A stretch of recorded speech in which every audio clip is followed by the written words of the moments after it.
Hi, everyone. I had a really nice presentation, but I cannot find it at the moment. So I thought, why don't we just have a conversation? How about that? Yeah? So one of my biggest contentions right now is the lack of engagement between the private crypto sector and the legislator and the regulator and the central banks and the powers that be. So I would like to ask a question, and I would like to see you, by a show of hands, answer the question.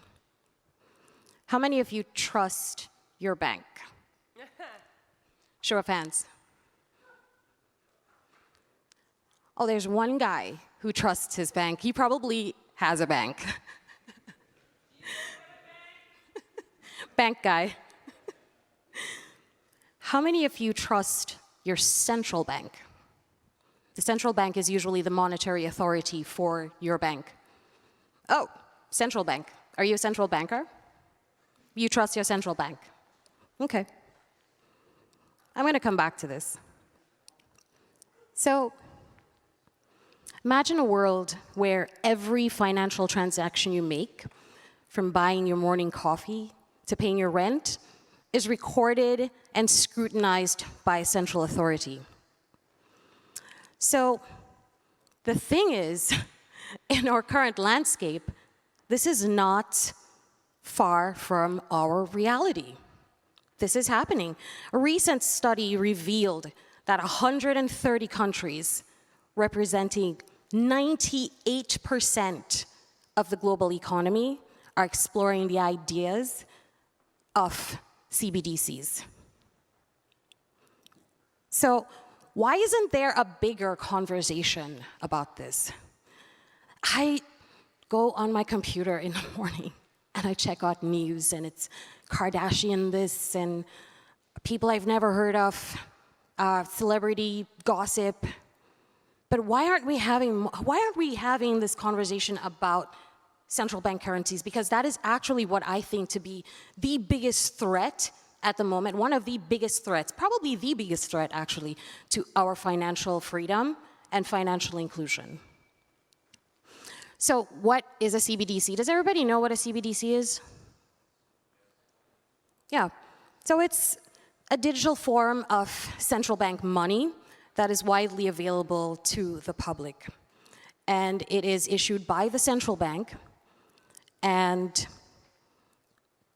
that's really curious because, of course, it raises the immediate question. If a central bank is issuing money and offering retail products, who is regulating the regulating authority? Are they competing in the same space that they're regulating? I mean, what a conflict of interest. Can you imagine that all of your information will be stored in one place and scrutinized by that authority? That same authority that is competing with the banks. It brought me to something that I never thought I would ever say in my life. In this scenario, the banks are the good guys. Why? My nuts. The banks are the good guys because in that scenario, they actually provide a level of decentralization that when the central bank is now competing with them, they're going to be stamped out of existence one by one. So here's why they provide a level of decentralization. The banks have to do suspicious activity reports. They have to do currency transaction reports and that sort of thing, reporting and record keeping. But it is up to them as an institution to generally decide if they're going to do that reporting or not. But imagine, instead of that, HOP, you just now have the central bank as the owner of all of that information. It's all in one place. Janet Yellen said that too many Americans don't have access to easy payment systems and banking accounts. And I think this is something that a digital dollar, a central bank digital currency, could help with.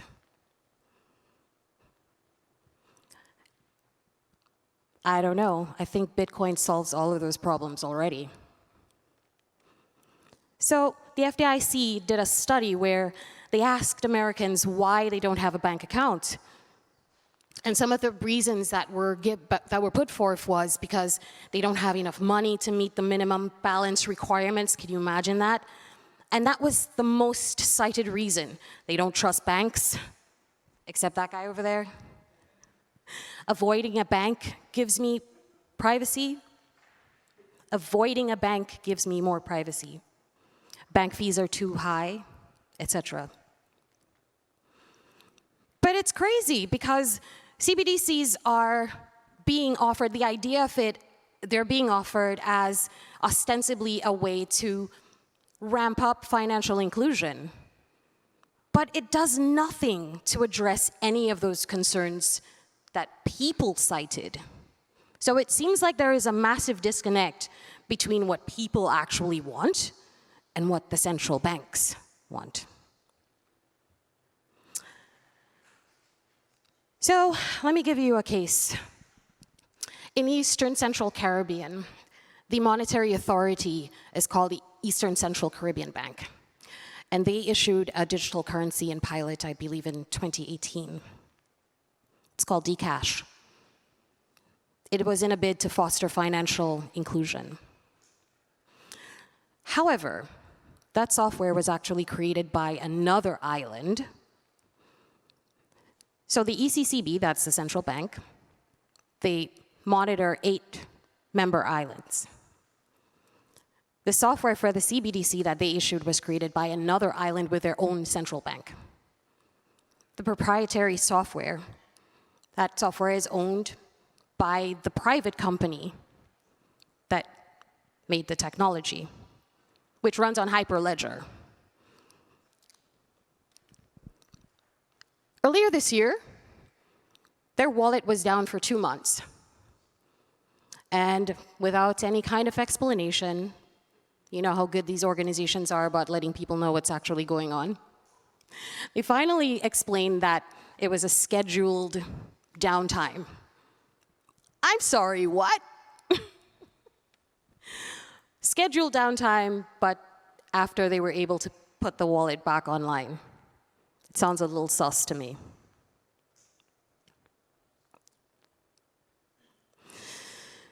So, current situation in the Caribbean is so bad. Since 9/11 and the Patriot Act, the region has found itself on its knees and absolutely crumbled by de-risking. We're always fearful of ending up on black and gray lists and the sanctions that follow that kind of designation. The banks rely on their relationship with correspondent banks to on and off-ramp money. People send money to their children to go to school. People send money or need to send money overseas for medical care, etc. And the remittance corridors, of course. That itself has closed off the banking system because those native banks are beholden to recommendations by acronymed organizations who have over the years been growing to behemoth-sized. Hope I said that right. So not only do we have CBDCs, we have a situation emerging where these acronymed organizations have managed to bypass being elected a day in their lives. So what they do is that they send down recommendations to central banks and to regulators, and that is then pushed into being passed. That is the current trend with the financial system at the moment. Privacy is a human right. It is a fundamental human right. It is not a luxury. It is recognized in various international agreements and declarations, such as the Universal Declaration of Human Rights and the International Covenant on Civil and Political Rights. These documents affirm that privacy is an essential element of a free and democratic society, and its protection is essential for the well-being and flourishing of individuals and communities, and for several reasons, one of them being dignity and autonomy. This is closely linked to your individual autonomy and your dignity. You know, like living without that, which a lot of people have to do, it sucks. But it allows individuals to have control over their personal information, your decisions, and choices without unwarranted interference or scrutiny from others, including the government and other corporations. And I believe that this is a fundamental right, not a luxury, and I think people forget this all the time. We should have the space for freedom of thought and expression. When people feel that their thoughts and opinions are private, they're more likely to express themselves openly and engage in intellectual exploration and innovation. And there seems to be a trend of deplatforming and depersoning, and everybody's scared of everybody's thoughts when they diverge from their own. I think we really need to start to process that as a society, as something that we need to adjust our attitudes on. Privacy helps protect us against discrimination based on personal characteristics. I would know this one, such as race, your religion, your sexual orientation, or your health status. And without privacy, individuals are often unfairly targeted. Privacy is a cornerstone of our freedoms, protecting us from unwarranted surveillance and intrusion. And all of these things are protected by cryptocurrency, by Bitcoin, by Monero. So here's your call to action. Your call to action, and I ask this of every one of you, is to make a pledge to get engaged.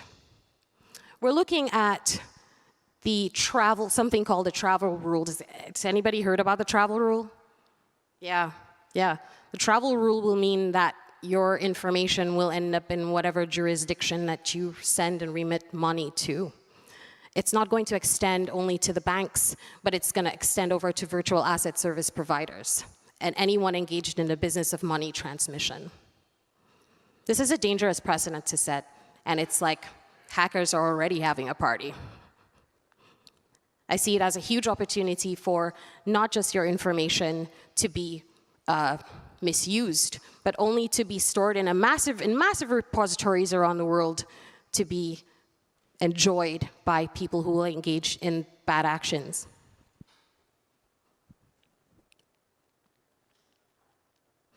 I ask each and every one of you to stay involved with the legislative process, to look for the comments period when that is an option, and to make comments on things before they are passed. And I ask you to keep an open mind about whatever proposals are current and ongoing, whatever missions or initiatives are put forth by our regulators, and to try to have that conversation to try to bridge the gap.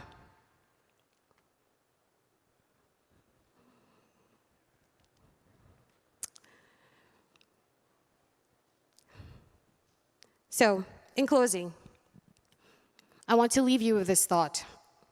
Privacy is not a privilege. It's a fundamental human right. Whether you're dealing with central bank digital currencies, cryptocurrencies, or any form of digital finance, as we navigate the future of finance, let's remember that privacy is the cornerstone of our freedom, and it's up to each of us to protect it. And I leave you with a quote by Isaac Asimov. You mean that this is a matter of patriotism and traitors aren't patriotic? Notoriously not. Pioneers never are. Thank you.